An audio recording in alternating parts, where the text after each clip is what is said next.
I know nothing. Weirdo. Okay, so we've arrived in Berlin. It's great to be here. 4.5, nearly 5 hours. You have to be old to get that. You have to be in your 50s. You have to Yeah. be gap at 50 fans to get that. To actually get that. Okay, well, we are heading away in a minute. As soon as Danielle, that sounds like her, comes down on the lift, we are out ski. I feel like I'm in Berlin. So here we are, getting ready to head to the bus station. But first we want to get a couple of things from the market here for our bus ride. 4.5 hours on the bus, tricky. Get hungry but not too hungry. You don't want to eat too much because then you have to go to the toilet everywhere. Eek. It's another Uber, another country time, guys. So this will be not another country count, like on our body count. Oh, yes, yeah. Because we've already been to Germany. Way to go, Munich. You spoiled this one for us. So this could be number 17, but it's not. It'll be country number 16 still. So Berlin, growing up, was really fascinating to me. We grew up in the area where Berlin Wall came down. We saw that happen on the news. We watched it from all the way from New Zealand. And so to go there and have a look at the Berlin Wall, the remnants of it, Checkpoint Charlie and so on, yeah, I'm really excited to do that. How about you, Danielle? That would be very cool. Yep, looking forward to it. Let's go then.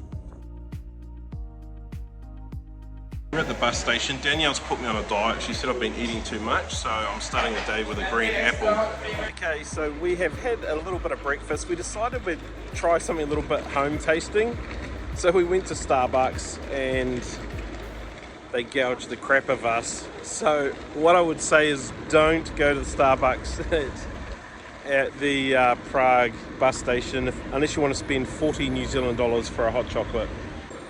20 bucks each, that's crazy. So they got us, well done. Thanks Starbucks rip-offs. Okay, we're on the bus and we quite like these buses because they have power in the wall and the seats recline. But they also slide out. These ones though don't slide out, so that's a bummer. It should be okay because we look pretty empty. So fingers crossed we don't get people sitting next to us.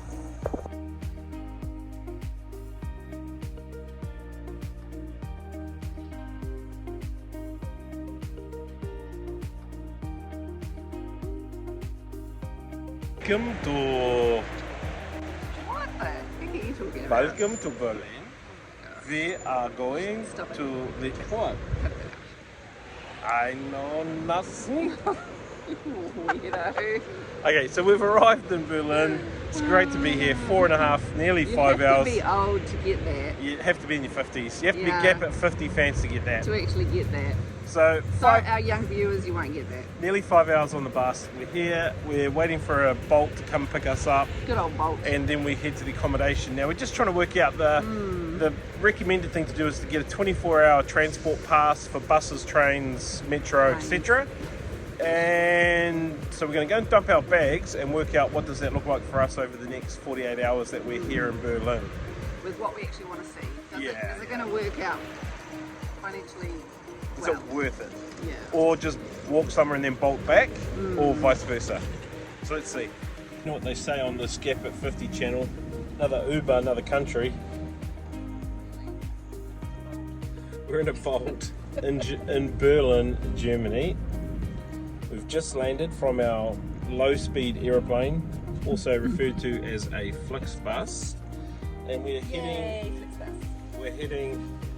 So here's a bit of advice if you're FlixBusing: go to the toilet before you get on the bus, and when they stop and say 10 minutes, get off the bus and go to the toilet, because there are toilets on the buses, but the drivers don't like to clean them, obviously, so they keep them locked. And then just watch how much you drink while you're on the bus, because you could go 2 hours or 3 hours without a break. Might be tricky for 50-year-old men with prostrate possibilities. What about 54-year-old women? Apparently postpartum 50, I don't know. If you had a baby and you're over 50, apparently too, that can be a problem. So yeah, just be careful on the bus. Okay, we've made it to Berlin. We are not mucking around. We are out there right now, heading to Checkpoint Charlie, Berlin Wall. Let's go. Okay, so we're staying in the arty-farty part of Berlin known as Mitte, and it's supposed to be like where all the grungy stuff of the 70s happened. but has slowly been gentrified, and now this is where we are, being gentrified. Well, I'm really excited to see the Berlin Wall. You know, we saw that come down in our lifetime when we were growing up and stuff, watched it on the news, so I'm very excited to get to where that is. Apparently it's a very arty district now.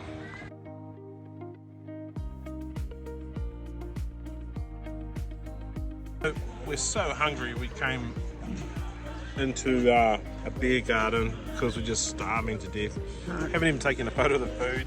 I did. But that's about all there is. It's all gone. But we're under camouflage because we might be under attack. We're in Berlin. So watch out for those bombing raids. And no beer in this beer garden for these cowboys.